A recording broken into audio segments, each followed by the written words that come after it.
Lepo zdrav vsem! Ali veste, da življenje na Zemlji brez sončne svetlobe ne bi obstajalo?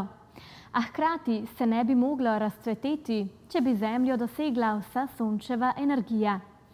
Za življenje, kot ga poznamo, je zato ključen ozon, ki Zemljo ščiti pred večino škodljivega ultravijoličnega sevanja. Zdaj pa preidimo na našo glasbeno oddajo Top 4. Danes smo pripravili izjemno razburljivo epizodo. In kaj si bomo danes zavrteli? Pa si kar poglejmo. Primorska skupina Jastrebi danes z novo pevko Nežo premierno predstavlja Kameleona.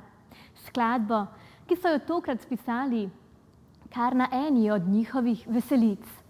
Z odra vidiš marsikaj, pravijo fantje. Člani simpatične primorske skupine Jastrebi poleg Kameleona predstavljajo tudi svojo novo pevko Nežo. Tokrat je tako njihovo pozornost dobil fant, ki je tekom večera vztrajno, a žal neuspešno lovil svojo simpatijo. Med pavzo so ga srečali pri baru in ga končno lahko vprašali, kako kaže. Vidno utrujen jim je odgovoril, da lovi kameleona. Patrik je tako še tisti večer začel s pisanjem besedila, porodila pa se mu je tudi ideja dueta. V vsakem primeru je bila njihova prva želja, da z novo skladbo predstavijo tudi Nežo, novo članico skupine. Tako je bil ta kameleon res kot naročen, saj je za smiselno celoto potreboval še ženski vokal. Skladbo je v celoti spisal Patrik Prelec, aranžma in produkcija pa je bila zaupana Alenu Klepčarju. To je prva skladba, ki jo je za skupino spisal njihov glavni vokalist, a kot poudarjajo, vsekakor ne zadnja.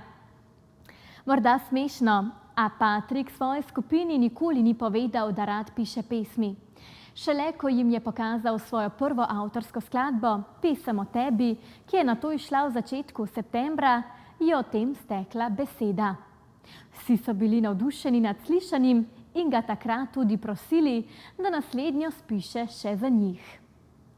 Skladbi prilagajo tudi videospot, ki ga je zanje tokrat posnel Timi Krhlanko, v njem pa lahko vidimo različne predele slovenske obale. Videospot je vsekakor bolj poleten, tako zaradi same lokacije kot tudi baru.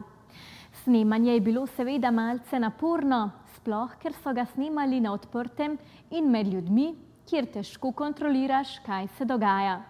Tako so morali večkrat seveda ponavljati kakšne kadre, a končni rezultat je preprosto popoln. Poglejmo si!